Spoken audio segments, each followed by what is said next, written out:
제가 이제 미국에 와서 벌써 18년을 살았습니다. 예, 뭐 저보다 훨씬 오래 사신 분들이 많은데 18년 하니까 되게 오래 산 것 같더라고요. 그리고 여기 이민자가 아니라 한국에 있는 친척들이나 친구들이 야, 너 이제 참 많이 오래 살았다, 익숙해졌구나, 이제 진짜 너는 이제 미국에서 완전히 살려나 보다, 이런 얘기들을 해요. 그런데도 불구하고 저는 아직 어색한 게 참 많이 있어요. 여러분들도 미국 생활 오래 하시면서 어색한 점들이 있으실 겁니다. 특히 어떤 게 어색하세요? 아직도? 20년, 30년을 살면서도 어색한 거, 힘든 거. 저는 여러분들은 모르겠지만 저는 영어가 여전히 어색하고 힘듭니다. 예, 여전히 그래요. 제가 별로 뭐 그렇게 노력도 못하긴 했지만 여전히 힘든 것 같아요. 그럼에도 불구하고 영어를 쓸 기회가 종종 있어요. 종종.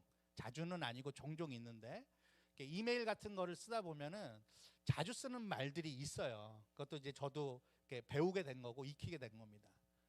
그런 말들 중에 많이 쓰는, 영어로 이메일을 작성할 때 가장 많이 쓰는 말 중에 하나가 이거예요. 당신이 뭐가 필요하면 저한테 그냥 알려주세요. When you need anything, just let me know. 이렇게 얘기를 하거든요. 그래서 just let me know, 이 말이 저는 참 좋더라고요. 저한테 그냥 알려주세요. 나한테 꼭 말해주세요. 이거는 뭐 영어에서뿐만 아니라 한국말에도 우리가 주위 사람들에게 이런 말을 자주 합니다. 저한테 꼭 알려주세요. 뭐 좀 알려주세요. 이 말을 우리가 평소에도 잘 쓰는데 어떤 때 이런 말을 쓰는가 이렇게 생각을 해봤더니 크게 두 가지 경우더라고요. 많은 경우 어떻게 쓰냐면, 야, 나한테 이걸 꼭 알려줘. 나한테 꼭 알려줘야 돼. 말해줘야 돼. 예를 들어서 어떨 때 그렇습니까? 새로운 어떤 물건이 나올 때 그 물건의 정보를 잘 아는 사람에게 니네 회사 제품 뭐 나온다며, 그거 나오면 나한테 첫 번째로 좀 알려줘, 이런 얘기 종종 하잖아요. 그리고 이제 뭐 여러분들에게 해당될지 안 될지 모르겠지만, 야, 산호세에 BTS가 온대. 야, 콘서트 갈 수 있게, 예매할 수 있게 꼭 알려줘.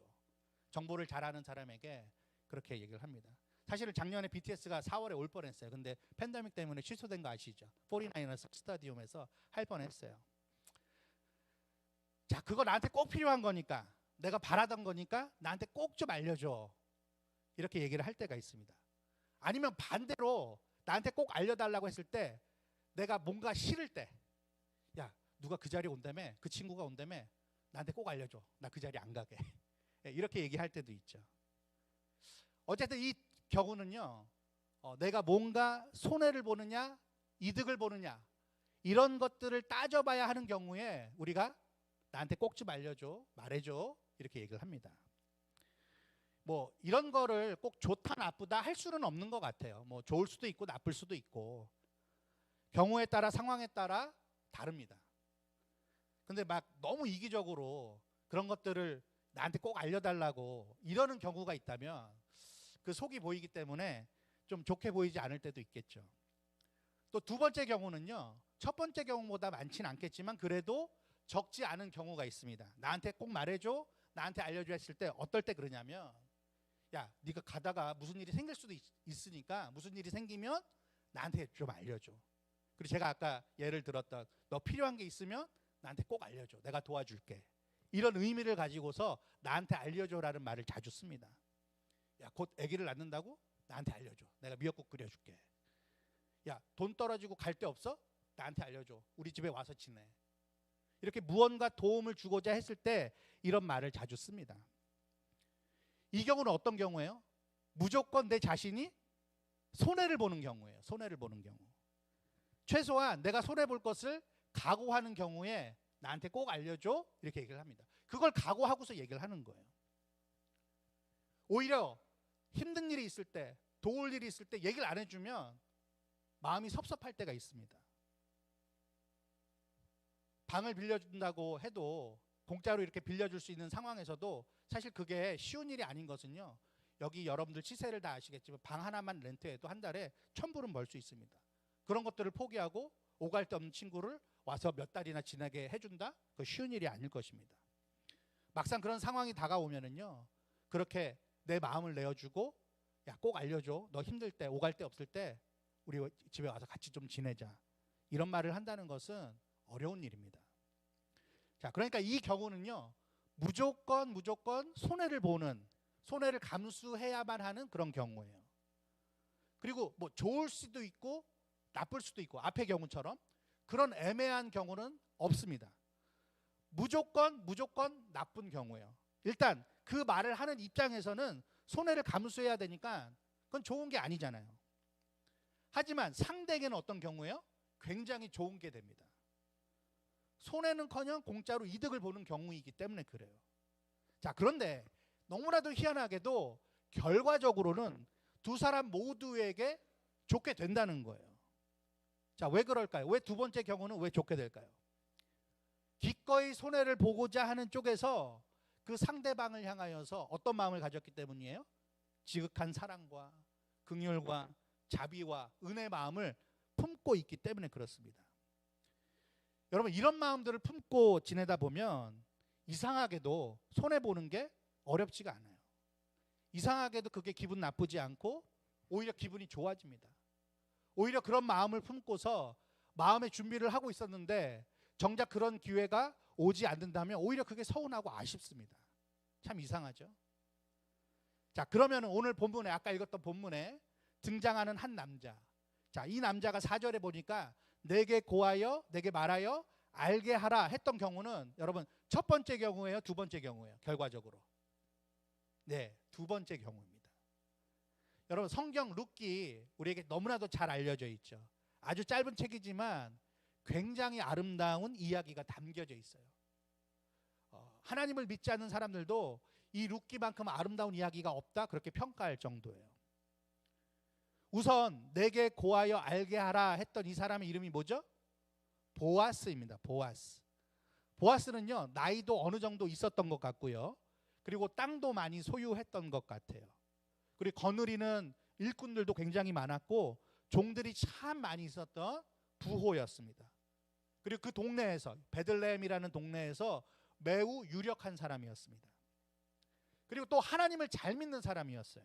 그래서 아랫사람에게 하나님의 이름으로 인사를 먼저 했던 사람이에요. 요즘 말로 소위 갑질하는 사람이 절대 아니었습니다. 살아계신 하나님을 두려워했고 그 하나님을 존중했고, 그래서 그 하나님을 존중하는 마음으로 아랫사람에게조차 존중하는 마음을 가졌어요. 참 좋은 인격의 소유자였습니다.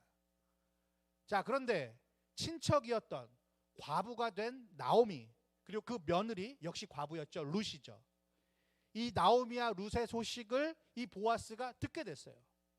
우연히 듣게 됐어요. 자, 결국 여차저차 해서 이 보아스가 두 여인을, 이 가정을 꼭 도와야 되겠다라는 마음을 갖게 됩니다. 자, 근데 그 당시에 이스라엘 문화 가운데 이런 문화가 있었습니다. 고엘이라는 문화예요. 고엘. 자, 고엘이 뭐냐면 쉽게 얘기하자면 친척들 가운데에 어려운 가정이 있으면, 자, 그 친척들 가운데 누군가가 도울 수가 있는데 막 돕지 않고요, 순서가 있어요. 순위가 있습니다. 자, 보아스에게는 아쉽게도 자신이 1순위가 아니었어요. 근데 보아스는 참 신사적인 사람이었던 것 같습니다. 그래서 먼저 1순위에게 알려줘요. 자, 우리 친척 중에 도와야 할 사람이 있다. 그 1순위가 마침 우연히 지나갔는데 그를 불러다 세워서 앉으라 하고서 이야기를 시작합니다. 자, 중요한 한 가지를 얘기를 해요. 보아스가 뭐라고 얘기를 하죠? 쉽게 얘기하면 당신이 1순위인데 만약 당신이 돕지 않겠다면 내게 꼭 말씀을 해주십시오. 내게 알게 해주십시오. 내가 돕고자 합니다. 이렇게 얘기를 했던 거예요. 그게 오늘 본문의 핵심입니다. 자, 그러면 보아스가 어떤 마음을 가졌다는 증거예요? 첫 번째는요, 나오미와 룻을 자신이 꼭 돕고 싶다라는 확실한 마음이 있었어요. 그러니까 그 마음이 있었기 때문에 그 말을 내뱉은 것이죠. 그리고 이 사람은요, 두 번째로 하나님께 받은 복이 너무나도 많이 있었어요. 그리고 그 복을 평소에도 함께 누리는 것을 즐겨했던 사람입니다. 그래서 그 복을 자신만 누리지 않고 많은 사람들에게 나누어 주고 싶었는데 마침 어려움 가운데 있었던 이 나오미와 룻에게 도움을 주길 원했다는 거예요. 그래서 넉넉한 마음을 가지고 있었습니다. 자, 결국 어떻게 되죠? 결과적으로 이 보아스가 나오미와 룻을 도울 수 있게 됐어요. 자, 1순위였던 사람이 처음에는 어떻게 했죠? 자신이 돕겠다고 했습니다. 했다가 번복했습니다. 야, 나는 못하겠다. 나는 못 돕겠다. 자, 그 이유가 뭐였죠? 당시 문화의 제도에 따라서 그 과부였던 룻과 결혼을 하게 되면 자신의 유산이 그 룻에게도 가는 거예요. 그리고 룻의 그 자손에게도 가게 되는 거예요. 그러니까 그것이 자신의 그 재산에 손해를 입히는 그 계산이 번개같이 되는 거죠. 그래서 번복하면서 난 못하겠다. 자, 아무튼 이렇게 1순위가 번복하는 바람에 자, 보아스는 이제 어떻게 된 거예요? 마음속에 품고 있었던 그 일을 이제 마음껏 펼칠 수 있게 된 것입니다. 아마도 보아스는요, 자신이 손해보게 될 것은 하나도 생각하지 않았던 것 같아요. 왜냐하면 자신에게 순번이 돌아오자마자 어떻게 했습니까? 모든 일들을 일사천리로 번개처럼 진행을 시켜요. 자, 첫 번째 어떤 일을 진행시켜요? 그 1순위자가 또 번복하지 못하도록 증거품을 받습니다. 그 다음에 두 번째 어떻게 합니까? 룻과 결혼을 해버려요. 그래서 결국 나오미와 룻, 이 과부가 된 시어머니와 며느리 이 두 사람, 이 가정은요, 깜깜했던 상황이었는데도 불구하고 이 보아스라는 사람을 통해서 모든 상황이 역전되는 것을 경험하게 되는 거예요. 이 두 여인이 모압에서 생활을 했잖아요. 외국 생활을 한 겁니다. 이민 생활을 한 겁니다. 그렇게 이민 생활을 하다가 각각 남편을 잃고서 텅 빈 상태로 돌아오게 됩니다. 고향 어디로 돌아오죠? 베들레헴으로 돌아오게 돼요. 그런데 기꺼이 손해를 감수하고자 했던 친척 보아스를 만나서 모든 것이 채워지는 은혜를 누리게 됐다는 것이 룻기서 전체의 줄거리예요. 내게 고하여 알게 하라. 네가 못한다면 내가 기꺼이 돕겠다 했던 이 보아스로 인해서 텅 비고 무너져 갔던 이 나오미, 룻의 가정이 다시 살게 된 거예요. 한 공동체가 다시금 회복하게 된 것입니다. 망했다가 일어서게 된 것입니다.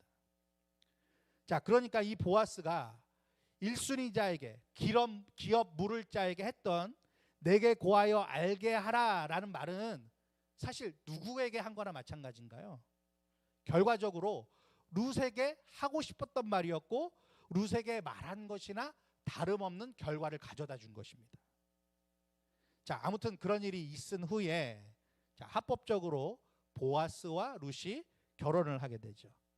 자, 그리고서 결혼을 하고 나서 자연스럽게 아기가 태어나게 됩니다. 그 아기의 이름은 오벳이라고 나와 있습니다. 오벳. 남자아이였어요. 여러분, 이 아이가 결국에 누구의 조상이 되죠? 다윗의 조상이 됩니다. 놀랍게도 다윗의 조상이 돼요. 그러니까 보아스와 룻은 다윗의 증조 할아버지, 증조 할머니가 되는 거예요. 너무나도 놀라운 은혜가 이 집안에 정말로 아무것도 없게 되고 망하게 되었고 절망밖에 없었던 이 집안에 너무나도 놀라운 소망과 복이 임하게 됐던 것입니다. 자, 그리고 나서 시간이 많이 흘렀어요. 그런데 이 집안에서, 같은 집안에서 보아스와는 비교도 안 되는 한 사람, 더 큰 사랑과 더 큰 긍휼과 더 큰 자비와 은혜의 마음을 가진 한 사람이 베들레헴에서 태어나요. 그게 누구죠, 여러분? 예수님이에요. 예수님입니다. 그 다윗의 혈통으로 오신 그 예수님. 여러분, 예수님 어떤 분이세요? 기꺼이 손해를 감수하신 분이세요.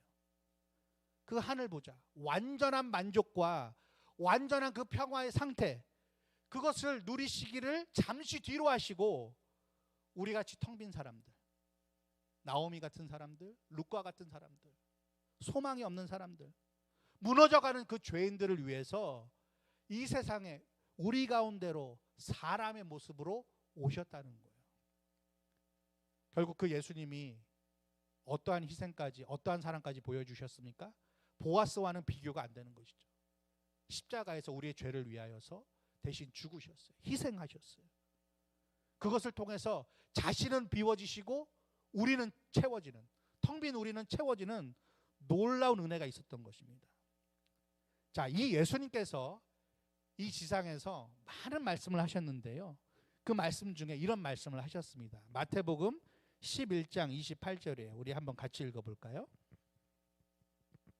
마태복음 11장 28절 같이 읽어보겠습니다. 시작. 수고하고 무거운 짐진 자들아 다 내게로 오라. 내가 너희를 쉬게 하리라. 아멘. 할렐루야. 내게로 오라. 우리 주님 그렇게 말씀하셨어요. 내게로 오라. 저는 주님의 이 음성이, 이 말씀이 보아스가 그 했던 말, 보아스가 1순위에게 했던 말이지만 결국 텅 빈 룻에게 한 말, 내게 고하여 알게 하라. 이것과 일맥상통하는 말이 아닌가 그런 생각이 들었어요. 내게로 오라. 내게로 오라. 우리 주님께서 여러분들에게 뭐라고 말씀하신다고요? 내게로 오라. 야, 너 필요한 거 있으면 내게 말해. 내가 너를 채워줄 수 있어. 여러분, 교회에서 보아스 같은 한 사람이 얼마나 귀중한지 몰라요.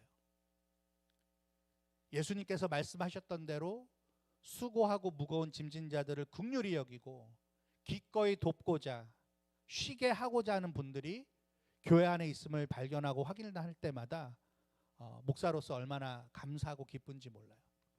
그 사실이 참 든든해요. 오늘 저는 먼저 소그룹을 인도하시는 모든 분들을 주님의 이름으로 축복하면서 칭찬해 드리고 싶습니다. 우리 한번 박수 드릴까요? 네. 여러분, 각 소그룹에 여러분들 구성원이시잖아요. 어떤 소그룹인지 다 한 그룹씩 속해 있으시잖아요. 아마 구성원들은 이미 다 느끼실 겁니다. 아시겠지만 보아스와 같이 여러분들을 섬기는 그 소그룹 리더가 계시기 때문에 우리 교회와 우리 공동체가 지금 여기까지 올 수 있었다라는 생각이 들더라고요. 기꺼이 손해를 보시잖아요. 예수님처럼 누군가 수고하고 무거운 짐진 자들을 일으켜주고 채워왔기 때문에, 그런 소그룹 리더가 있기 때문에 지금의 우리 그레이스밸리 교회가 있다라는 그런 확신이 들었습니다. 여러분, 그럼 가만히 한번 생각해 보세요. 소그룹 인도자들에게서 많이 들었던 말, 제가 예상을 해보면 이 말이 아니었을까 싶어요. 무슨 일이 있으면 저한테 꼭 알려주세요. 꼭 알려주세요. 그 뒤에 있는 말은 뭘까요? 어떤 마음이 있었을까요? 그 필요를 채우고 싶고 채워주길 원한다라는 말이겠죠. 그렇게 보아스같이 소그룹을 섬기시는 모든 분들, 이런 분들이 많으면 많을수록 하나님께서는 그 가운데 복을 부어주시지 않을 수가 없는 거예요. 그게 하나님의 마음입니다. 그게 우리 기독교의 신앙의 원리라는 거예요. 근데 생각을 해보니까요, 소그룹을 인도하시는 분들뿐만 아니라 이 소그룹에 적극적으로 참여하시는 우리 모든 성도님들도 마찬가지겠구나라는 생각이 또 들었습니다. 왜 그렇죠? 우리 소그룹의 모든 구성원들이 인도자의 마음을 미리 헤아려 주시고 또 조금이라도 힘을 보태고자 작은 것이라도 돕고자 하는 그런 마음들을 다 갖고 계신 것 같아요. 그런 분들에게도 주님의 축복이 가득하시기를 소원합니다. 우리 그 소그룹원들에게도 우리 리더들께서 한번 박수 한번 쳐주실까요? 네. 여러분, 소그룹 인도자들에게요, 필요한 게 있으면 저한테 알려주세요, 이렇게 말하는 거, 여러분 꼭 그 일이 안 이루어진다 할지라도 소그룹 인도자들에게는 그게 큰 힘이 됩니다. 그런 말을 해주는 소그룹원이 있다면 여러분, 소그룹 인도자가 얼마나 마음 든든하겠어요. 얼마나 기쁘겠어요. 근데 우리 교회는 그런 분들 안 계시겠지만 연락을 해도 소그룹에 안 나오고 참여하라고 해도 죽어라고 참여는 안 하고 가타부타 대답도 없고 이런다면 여러분, 인도자가 얼마나 힘들겠습니까? 저는 소그룹의 그 인도자분들 또 참여하시는 모든 분들 칭찬해 드리고 싶었고, 또 뿐만 아니라 하나가 더 생각이 났어요. 저는 또 칭찬해 드리고 싶은 분들이 우리 모든 성도님들이겠죠. 올 한 해 선교에 적극적으로 동참하신 모든 분들 너무 칭찬해 드리고 싶어요. 팬데믹으로 여전히 우리는 어려운 시기를 살고 있습니다. 벌써 2년이 다 돼갑니다. 그리고 또 2021년 두 번째 해를 다 지내고 마무리하는 시점에 와 있어요. 올 한 해 동안 계속해서 선교사님들 또 선교 사역에 대해서 알려드려 왔습니다. 그리고 게다가 지난달에는 선교의 달 그런 이벤트를 갖게 되었습니다. 오늘도 할 거고요. 근데 정말 많은 분들이요, 넘치도록 선교를 위해서 헌금을 하셨더라고요. 오늘 여러분 이제 10월 달 재정 보고서를 다 받으셨을 거예요. 그걸 살펴보니까 선교 헌금이 많이 있더라고요. 아, 우리 성도님들이 참 이렇게 헌신하셨구나. 그 생각을 하니까 참 많이 감동이 됐습니다. 제가 이렇게 감동을 했는데 하나님 아버지께서는 얼마나 더 감동하셨을까, 그런 생각이 들었어요. 먹고 살기도 참 힘든 그런 시간을 보내고 있는데 이렇게 선교를 위해서 마음을 내시는 모든 우리 성도님들, 그분들에게 칭찬해 드리고 싶어요. 여러분, 이게 돈을 낼 수 있다는 게 이게 쉬운 일이 아니잖아요. 오죽하면 우리 주님도 뭐라고 말씀하셨어요? 보물이 있는 곳에 마음도 있다, 그렇게 말씀하셨잖아요. 그러니까 여러분들이 헌금을 내셨다는 것은 단순히 돈을 냈다는 게 아니라 내가 그만큼 관심이 있다는 것이겠죠. 그 성도님들의 마음을 생각하니까 참 감사하더라고요. 참 자랑스러웠습니다.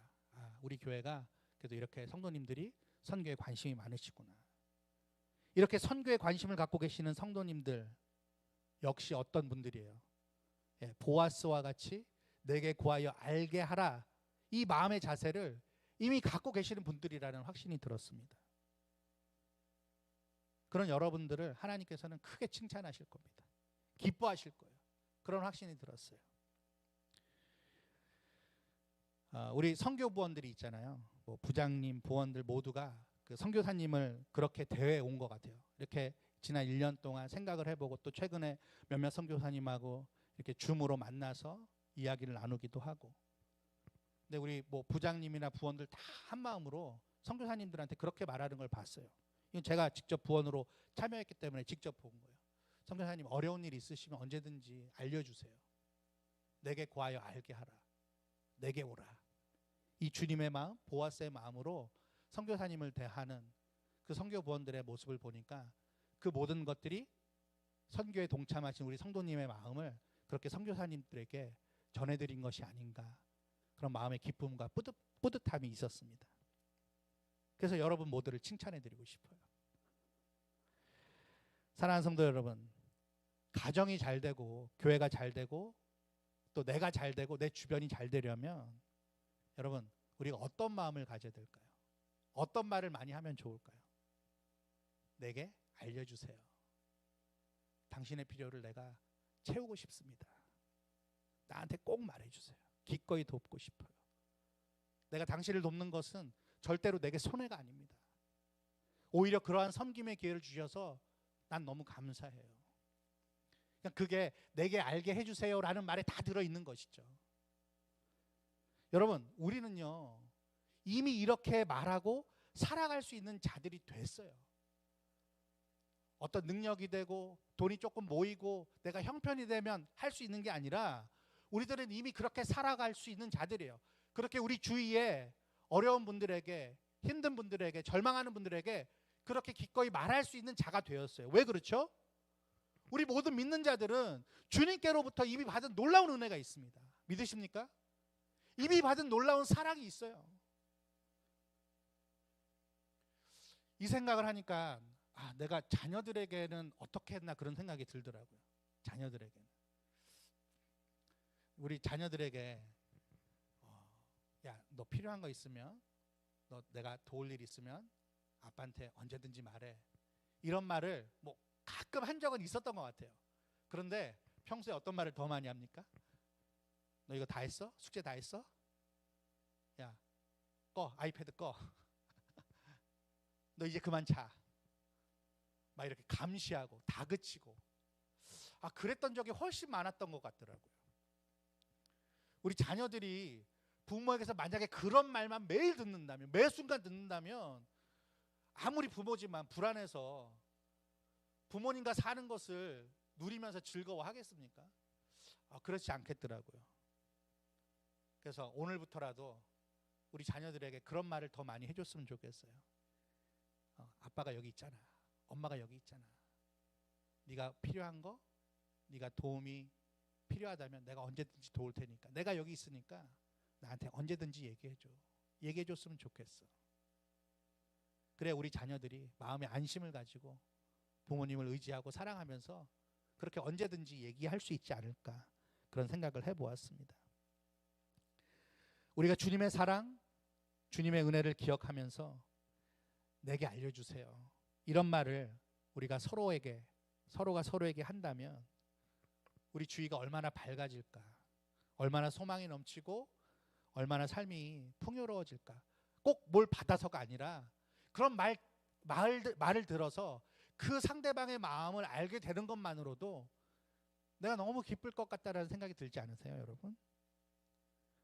독생자를 아끼지 아니하시고 우리를 위해서 보내주셔서 텅 빈 우리를 채워주신 우리 좋으신 하나님, 그 하나님께서도 우리가 그런 삶을 살아내고 그러한 가정과 그런 교회, 그런 공동체를 만들어 가기로 우리 모두가 힘쓴다면 하나님께서 우리 모두를, 우리 교회를 너무나도 기뻐하시고 사랑하실 줄 믿습니다. 그런 하나님의 마음으로, 예수 그리스도의 마음으로 내게 알려줘 하는 우리 그레이스밸리 모든 성도님들 되시기를 주님의 이름으로 축복드립니다. 우리 그런 마음을 가지고요, 우리 아까 불렀던 찬양인데요, 작은 불꽃 하나가, 그 찬양의 가사를 보면 오늘 우리 함께 나눴던 말씀과 일맥상통하는 부분이 있는 것 같아요. 내가 당신의 큰 불꽃은 못 된다 할지라도 작은 불꽃이 돼서 당신을 따뜻하게 하고 싶습니다. 그 언 몸을 녹여드리고 싶습니다. 그 텅 빈 마음을 채워드리고 싶습니다. 왜냐하면 내게는 이미 놀라운 하나님의 사랑이 있기 때문에, 그 놀라운 주님의 사랑을 내가 믿기 때문에, 알기 때문에 나는 기꺼이 그렇게 하고 싶습니다. 이런 고백으로 우리가 주님 앞에 이 노래를 불렀으면 좋겠습니다.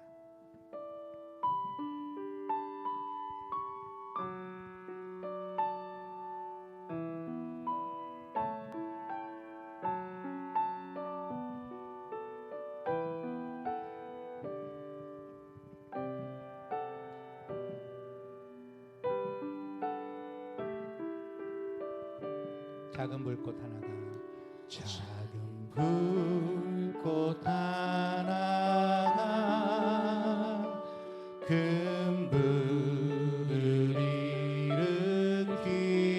일으키어, 곧 주위 사람들, 곧 주위 사람들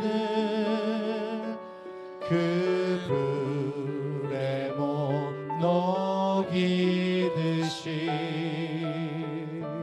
주님의 사랑, 주님의 사랑이 같이 한 번 경험하면 주의 사랑 모두에게 전하고 싶으리.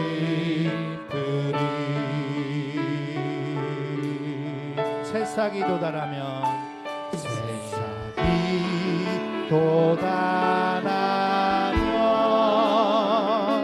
새들은 지저귀고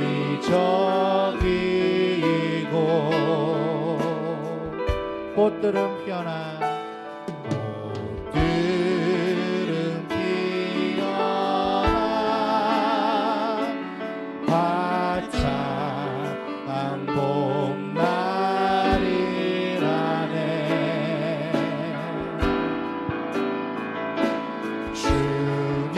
주님의 사랑 놀라워 한 번 경험하면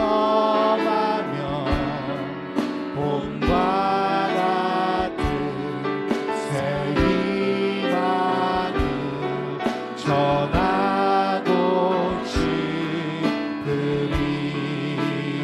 산 위에 올라가서, 산 위에 올라가서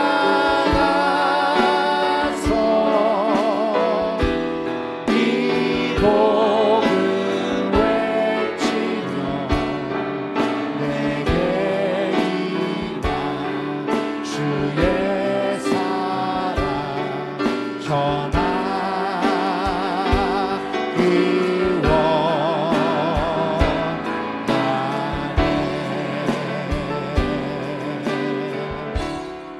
시간 두 눈을 감고 주의 말씀을 생각하면서 우리 보아스의 그 말과 그 행적을 한번 생각해 봤으면 좋겠고요. 더 나아가서 더 위대하시고 더 사랑이 많으신